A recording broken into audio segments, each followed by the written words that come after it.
Hello friends, welcome back to my YouTube channel MR sociology classes. तो दोस्तों, आप सबका स्वागत है आपके अपने YouTube channel MR sociology classes में। तो फ्रेंड्स, आज हम लोग बात करने वाले हैं सोशियोलॉजी से संबंधित टॉप 60 क्वेश्चन, जो कि आपके एग्जाम के दृष्टिकोण से बहुत ही इंपॉर्टेंट होने वाला है। तो इसको लास्ट तक देखें और वीडियो अच्छा लगा तो लाइक कमेंट करके बताएं और अपने दोस्तों के साथ शेयर भी करें। हमारे चैनल पर नए हैं तो हमारे चैनल को सब्सक्राइब करें, बेल आइकन को प्रेस करें ताकि नोटिफिकेशन आपको मिलता रहे। तो दोस्तों, आज सुबह से ही ये खबर चल रही थी कि एग्ज़ाम कैंसिल होने वाला है, लेकिन आयोग ने अभी तक कुछ भी स्पष्टीकरण नहीं दिया है कि एग्ज़ाम कैंसिल होगा कि क्या होगा। ठीक है, तो आप लोग जो है इससे बिल्कुल मत घबराएं और अपनी तैयारी को कंटिन्यू करते रहें, क्योंकि एग्ज़ाम हम लोगों का होना ही है। ठीक है, तो ये जो है अपना जो है वीडियो चलिए शुरू करते हैं। इंपॉर्टेंट क्वेश्चन है दोस्तों और इसको लास्ट तक देखिए। तो फ्रेंड्स, इसमें हमारा फर्स्ट क्वेश्चन है, निम्नलिखित समाजशास्त्रियों में कौन सा स्वरूपात्मक संप्रदाय का अधिवक्ता नहीं है? तो ये बताना है आपको कि स्वरूपात्मक संप्रदाय से कौन संबंधित नहीं है। तो जॉर्ज सिमेल इसके संस्थापक हैं, वीरकांत हैं और वान बीज। ये तीनों जो है स्वरूपात्मक संप्रदाय से संबंधित है, जबकि हाबहाउस जो है समन्वयात्मक संप्रदाय से संबंधित है। ठीक है, चलिए नेक्स्ट क्वेश्चन। अगला प्रश्न है हमारा, क्वेश्चन नंबर सेकंड है, समाजशास्त्र की विषय वस्तु का विभाजन दुर्खिम ने किया है। तो समाजशास्त्र की विषय वस्तु को दुर्खिम ने कितने भागों में बांटा है? तो उन्होंने 3 भागों में बांटा है, सामाजिक स्वरूप शास्त्र, सामाजिक शरीर शास्त्र एवं सामाजिक सामान्य समाजशास्त्र। ठीक है, ये तीनों हो गए। चलिए आगे, क्वेश्चन नंबर थर्ड है हमारा, समाजशास्त्र में सामाजिक तथ्यों के अध्ययन पे किसने बल दिया है? तो तथ्यों पर बल जो दिया है आपके दुर्खिम महोदय ने। ठीक है, समाजशास्त्र में सामाजिक तथ्यों के अध्ययन पर बल दिया है दुर्खिम ने। अगला है, चलिए जल्दी जल्दी हम लोग देखेंगे इसको। चलिए, क्वेश्चन नंबर 4 है, किसने कहा कि एक सीमित क्षेत्र में सामाजिक जीवन के संपूर्ण संगठन को समुदाय कहा जा सकता है? तो ये आगबन और निमकाप का कथन है। इंपॉर्टेंट कथन है दोस्त, इसको जो है आप लोग ध्यान में रखेंगे। ठीक है, चलिए आगे, क्वेश्चन नंबर 5 है, कौन सी लघु समुदाय की विशेषता नहीं है? तो द्वितीयक व्यवसाय जो है लघु समुदाय की विशेषता नहीं है, या फिर द्वितीयक संबंध। ठीक है, चलिए आगे, क्वेश्चन नंबर 6 है हमारा, लघु समुदाय की अवधारणा किसने प्रतिपादित किया था? तो ये रॉबर्ट रेडफील्ड ने। ठीक है, किसने कहा है कि हम समितियों के सदस्य होते हैं, संस्थाओं के नहीं? मैकाइवर एम पेज, कई बार हो चुका है ये क्वेश्चन। कौन सी एक संस्था की विशेषता नहीं है? तो व्यक्तियों का समूह। ठीक है, क्वेश्चन नंबर 9 पे चलते हैं। किंगसल डेविस के अनुसार प्राथमिक समूह की आवश्यकताओं में से आवश्यक है। तो किंगसल डेविस के अनुसार प्राथमिक समूह की आवश्यकताओं में क्या आवश्यक है? शारीरिक समीपता है, समूह का लघु आकार है और व्यक्तिगत संबंध है। तो फ्रेंड्स, ये क्वेश्चन ऐसे भी बनता है कि शारीरिक समीपता, समूह का लघु आकार, व्यक्तिगत संबंध, ये दे के पूछेगा कि ये जो है प्राथमिक समूह की आवश्यकताओं के रूप में किन्होंने दिया है। ठीक है, तो इसका जो आंसर होगा डेविस। ठीक है, किंगस्ले डेविस। क्वेश्चन नंबर 10 है, किसने कहा है कि संस्कृति जो है पर्यावरण का मानव निर्मित भाग है? तो ये हर्स्कोविट ने कहा है। ठीक है, इंपॉर्टेंट है, कई बार एग्जाम में पूछा जा चुका है। मनुष्य के सीखे हुए व्यवहार को कहते हैं? तो मनुष्य के सीखे हुए व्यवहार को संस्कृति कहते हैं। प्रदत्त परिस्थिति और अर्जित परिस्थिति में सर्वप्रथम अंतर किसने किया है? रॉल्फ लेंटन ने। ठीक है फ्रेंड्स, किसने सामाजिक समूह का वर्गीकरण उदाग्र एवं क्षैतिज में किया है? कि सामाजिक समूह का वर्गीकरण, ठीक है, तो उदाग्र एवं क्षैतिज में किया है, तो ये मिलर ने। चलिए आगे, इसमें से कौन सा सही सुमेलित नहीं है? तो प्राथमिक समूह जो है कूले का है, सही है। अंतर समूह समनर का है, संदर्भ समूह मर्टन का है, क्षेत्रीय समूह जो है वेबर का नहीं है। चलिए, तो वेबर क्या बात करते हैं? वेबर जो है सामाजिक क्रिया की बात करते हैं। चलिए आगे चलते हैं। 15 नंबर क्वेश्चन है, एक अधिनियम जो अंतरजातीय विवाह की मान्यता प्रदान करता है, तो कौन सा है? तो विशेष विवाह अधिनियम 1954। तो क्वेश्चन पूछा जाता है कि विशेष विवाह अधिनियम किस वर्ष में पारित हुआ था? तो 1954 में पारित हुआ था। इस तरह से आपके जो है 2 क्वेश्चन तैयार हो गए। अंतरजातीय विवाह की मान्यता कौन सा अधिनियम प्रदान करता है? तो आपका जो अधिनियम है विशेष विवाह अधिनियम 1954। चलिए आगे, अगला क्वेश्चन है हमारा, किसने कहा है कि एक विवाह ही विवाह का सच्चा स्वरूप है, रहा था और रहेगा? तो ये मैलिनोव्स्की ने कहा है। ठीक है, मैलिनोव्स्की का ये कथन है, ये भी मोस्ट इंपॉर्टेंट है और कई बार एग्जाम में पूछा जा चुका है। यौन साम्यवाद को परिवार की उत्पत्ति का कारण कौन मानता है? तो ये मॉर्गन मानते हैं। ठीक है, दुर्कहिम ने धर्म की उत्पत्ति संबंधी सिद्धांत किस पुस्तक में दिया है? तो elementary forms of religious life में इन्होंने दिया है। चलिए आगे चलते हैं। दुर्कहिम के अनुसार धर्म का सर्वाधिक आदिम प्रकार है तो टोटमवाद।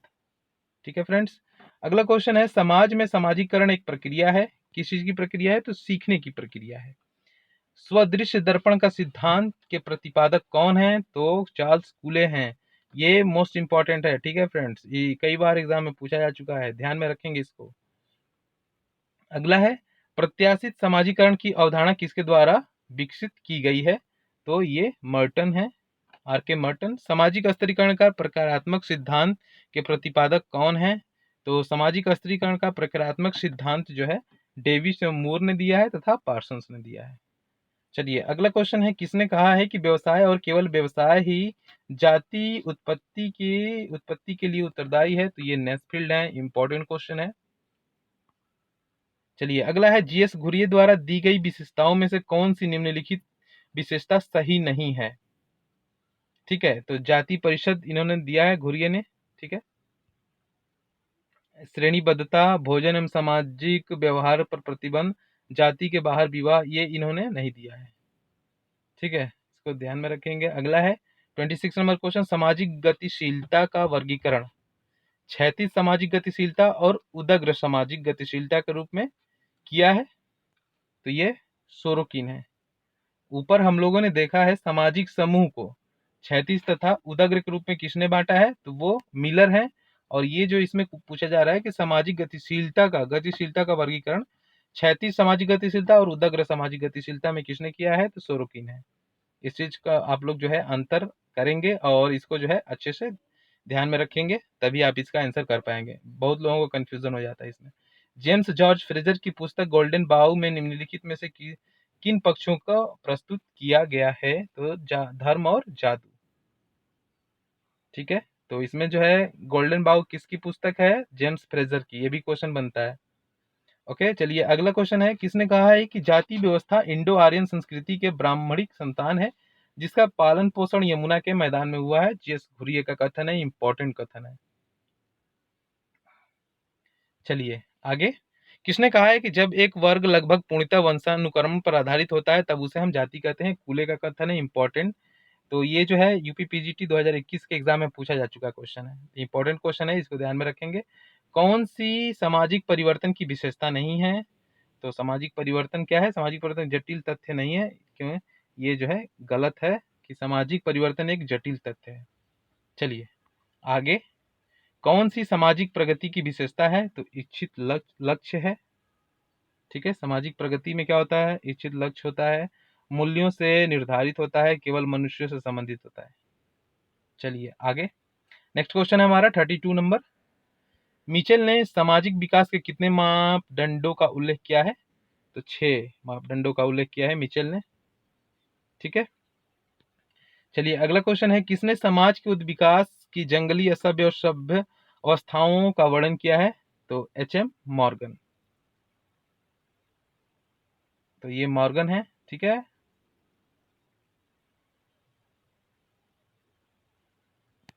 ये मॉर्गन है, L.H. Morgan, Louis Henry Morgan है। चलिए अगला क्वेश्चन है, सामाजिक प्रगति की सहायक दशा है। तो सामाजिक प्रगति की सहायक दशाएं कौन सी हैं? शिक्षा का उच्च स्तर, ठीक है, प्रौद्योगिकी और वैज्ञानिक प्रगति, अनुकूल भौगोलिक पर्यावरण। चलिए आगे, सामाजिक परिवर्तन का जननांकिकी कारक है। तो अप्रवास एवं उत्प्रवास, ये सामाजिक परिवर्तन का जो है जननांकिकी कारक है। अगला, किसने सामाजिक परिवर्तन को चुनौती तथा प्रत्युत्तर के संदर्भ में अपने सिद्धांत का प्रतिपादन किया है? इंपॉर्टेंट है, तो ये टैनबी है। ठीक है, अर्नोल्ड जे टैनबी। अगला हमारा है कौन सा युग्म सही है, तो social and cultural dynamics Sorokin की बुक है, इसको ध्यान में रखेंगे, सोशल एंड कल्चरल डायनेमिक्स। चलिए अगला प्रश्न है, सोरोकिन ने सामाजिक परिवर्तन के सिद्धांत में संस्कृति को वर्गीकृत किया है, तो चेतनात्मक, भावात्मक और आदर्शात्मक। जो है सोरोकिन ने सामाजिक परिवर्तन के सिद्धांत को, संस्कृति को 3 भागों में वर्गीकृत किया है, चेतनात्मक, भावात्मक और आदर्शात्मक। ये क्वेश्चन जो है पूछा जाता है। जितने भी क्वेश्चन है फ्रेंड्स सारे इंपॉर्टेंट है, ठीक है। तो लास्ट समय में ये क्वेश्चन बनाने का यही मकसद है कि आप लोग इसको देखें और एग्जाम देने जाएं, जिससे आपका एग्जाम जो है बहुत अच्छा बढ़िया होगा। तो चलिए, कांट के सामाजिक परिवर्तन की योजना का भाग है, तो कांट के सामाजिक परिवर्तन का क्या है, धार्मिक स्तर, तात्विक स्तर और प्रत्यक्ष स्तर। तो पूछा जाता है कांट के परिवर्तन की कितनी योजनाएं हैं, तो 3 है, धार्मिक, तात्विक और प्रत्यक्ष। चलिए अगला प्रश्न है हमारा, सांस्कृतिक विलंबना का सिद्धांत ऑकबर्न। बहुत इंपॉर्टेंट क्वेश्चन है, कॉमन क्वेश्चन है, बार बार एग्जाम में पूछा जाता है। सामाजिक परिवर्तन के सिद्धांतकारों में किसने आर्थिक निर्धारणवाद के संदर्भ में अपने सिद्धांत का प्रतिपादन किया है, तो ये कार्ल मार्क्स हैं, ठीक है। किसी वस्तु की संरचना उसके अंगों में पाए जाने वाले अपेक्षाकृत अस्थायी अंतर संबंधों को कहते हैं। यह कथन किसका है, तो यह कथन है H.M. जॉनसन का, ठीक है। अगला है, सामाजिक संरचना की विशेषता है अंतर संबंधी संस्थाओं और समूहों की क्रमबद्धता से। Structure and function in primitive society नामक पुस्तक के लेखक कौन हैं, तो ये हैं आर रैडक्लिफ ब्राउन। संरचनात्मक प्रकारवेत्ता हैं पार्सन्स। चलिए अगला प्रश्न है, 46 नंबर हमारा क्वेश्चन है। तो इसके बाद जो है दोस्तों एक वीडियो और आएगी जिसमें कि जितने भी रिसर्च मेथोडोलॉजी से क्वेश्चन बनेंगे आपके एग्जाम में, सारे इंपॉर्टेंट क्वेश्चन को उसमें जो है हम लोग देखेंगे। तो अगला वीडियो हमारा वही होगा, ठीक है। चलिए फिर 46 नंबर क्वेश्चन देखते हैं। सामाजिक संरचना का प्रकारवादी दृष्टिकोण सबसे पहले किसने अभिव्यक्त किया, तो स्पेंसर ने। प्रकार्यात्मक सिद्धांत में प्रकट और अप्रकट प्रकारों का उदाहरण किसने जोड़ा, तो ये हैं R.K. मर्टन। किसने कहा है कि अकार्य वे निरीक्षित परिणाम है जो व्यवस्था के अनुकूलन या सामंजस्य को कम करते हैं, तो ये R.K. मर्टन का कथन है, ठीक है। अगला प्रश्न 49 नंबर, यांत्रिक एवं सावयवी एकता का किसने वर्णन किया है, दुर्खिम ने। Important question, the Protestant ethics and the spirit of capitalism, ये मैक्स वेबर की बुक है। प्रगति वह है जो मानवीय सुख में वृद्धि करती है, यह कथन किसका है, तो ये लेस्टर वार्ड का है। अगला प्रश्न है, सामाजिक क्रिया के प्रकारों में कौन सा मैक्स वेबर से संबंधित नहीं है, ठीक है। तो तार्किक अतार्किक नहीं है मैक्स वेबर से संबंधित, इसको ध्यान में रखेंगे। तो मैक्स वेबर से संबंधित कौन कौन से हैं, उद्देश्य से जुड़ी विवेकशील क्रिया है, मूल्यों से जुड़ी विवेकशील क्रिया और परंपरागत क्रिया, ये तीनों संबंधित है, जबकि तार्किक अतार्किक क्रिया नहीं है। चलिए आगे 53 नंबर क्वेश्चन, प्रतीकात्मक अंतः क्रियावाद से कौन संबंधित है, तो ये संबंधित है जॉर्ज हर्बर्ट मीड, ठीक है। चिंतक समूह संघर्ष सिद्धांतकारों का है, तो संघर्ष सिद्धांतकारों का कौन कौन है, रोजनहोफर हैं, कार्ल मार्क्स हैं, डेरेनडॉर्फ हैं। इसमें जो है जॉर्ज सिमेल भी आते हैं और कोजर भी आते हैं, ठीक है। चलिए आगे, कौन सी संघर्ष की विशेषता नहीं है, तो संघर्ष जो है निरंतर प्रक्रिया नहीं है, तो ये हो जाएगा conflict sociology towards an explanatory science के पुस्तक के लेखक हैं रेंडॉल कॉलिंस, ठीक है।